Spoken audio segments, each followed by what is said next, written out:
JR. शिक्षण या आपल्या यूट्यूब चॅनलमध्ये आपणा सर्वांचं पुनश्च एकदा सहर्ष स्वागत। राज्य शासकीय व इतर पात्र कर्मचारी आणि पेन्शनधारक सेवानिवृत्त कर्मचाऱ्यांना अखेर आनंदाची बातमी समोर आलेली आहे।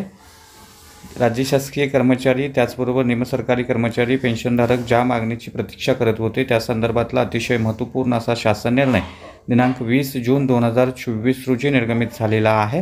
दिनांक 1 जुलै 2023 रोजी देय असलेल्या 7व्या वेतन आयोगाच्या थकबाकीच्या 5व्या हप्त्याचं प्रदान करण्याबाबत अतिशय महत्त्वपूर्ण असा शासन निर्णय निर्गमित झालेला आहे। काय आहे हा शासन निर्णय आणि या शासन निर्णयाचा फायदा राज्यातील शासकीय कर्मचारी त्याचबरोबर पेन्शनधारकांना कसा होणार आहे या संदर्भातील सविस्तर माहिती देणारा हा व्हिडिओ पाहण्यापूर्वी नेहमीप्रमाणे आपण सर्वांना एकच विनंती, व्हिडिओ शेवटपर्यंत पाहा आणि आपण जर आमच्या चॅनलवर नवीन असाल तर चॅनलला जरूर सबस्क्राइब करा, समोरील बेल आयकॉनला सुद्धा क्लिक करा जेणेकरून महत्त्वपूर्ण शासन निर्णय कर्मचारी पेन्शनधारकांच्या हिताच्या महत्त्वपूर्ण अपडेट्स आपल्याला आपल्या यूट्यूब चॅनलवरती सर्वात अगोदर पाहावयास मिळतील। जसे की आपण स्क्रीनवर पाहताय, राज्य शासकीय व इतर पात्र कर्मचारी आणि सेवानिवृत्त कर्मचाऱ्यांना 7व्या वेतन आयोगाच्या थकबाकीच्या 5व्या हप्त्याचं प्रदान करण्यासंदर्भातला महाराष्ट्र शासनाच्या वित्त विभागाचा 20 जून 2024 रोजीचा हा महत्त्वपूर्ण असा शासन निर्णय याच्यामध्ये असं नमूद केलेलं आहे की राज्य शासकीय आणि इतर पात्र कर्मचारी सेवानिवृत्त कर्मचाऱ्यांना 7व्या वेतन आयोगाच्या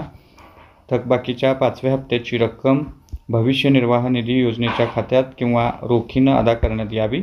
निवृत्ती वेतनधारकांना निवृत्ती वेतनाच्या थकबाकीच्या 5व्या हप्त्याची रक्कम माहे जून 2024च्या वेतनासोबत रोखीनं अदा करण्यात यावी।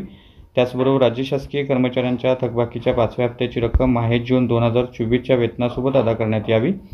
सर्व जिल्हा परिषदा, शासन अनुदानित शाळा आणि इतर सर्व शासन अनुदानित संस्थांमधील पात्र कर्मचाऱ्यांच्या थकबाकीच्या 5व्या हप्त्याची रक्कम माहे जून 2024च्या वेतनासोबत अदा करण्यासंदर्भातला हा अतिशय महत्त्वपूर्ण असा शासन निर्णय आहे। त्यामुळे निश्चितच राज्य शासकीय कर्मचारी त्याचबरोबर निवृत्ती वेतनधारकांना पेड इन जुलै महिन्यामध्ये 5व्या हप्त्याची रक्कम मिळणार आहे। त्यामुळे निश्चितच ही आनंदाची बातमी आहे असं आपल्याला म्हणता येईल। तर हा होता अतिशय महत्त्वपूर्ण व्हिडिओ, महत्त्वपूर्ण शासन निर्णय। अशाच महत्त्वपूर्ण शासन निर्णयासाठी रोजच्या महत्त्वपूर्ण अपडेटसाठी चॅनलला सबस्क्राइब करा, व्हिडिओ आवडल्यास लाईक करा, शेअर करा। आपल्याला 7व्या वेतन आयोगाचे 4ही हप्ते मिळाले का नक्की कमेंट सेक्शनमध्ये आपलं मत व्यक्त करा। धन्यवाद।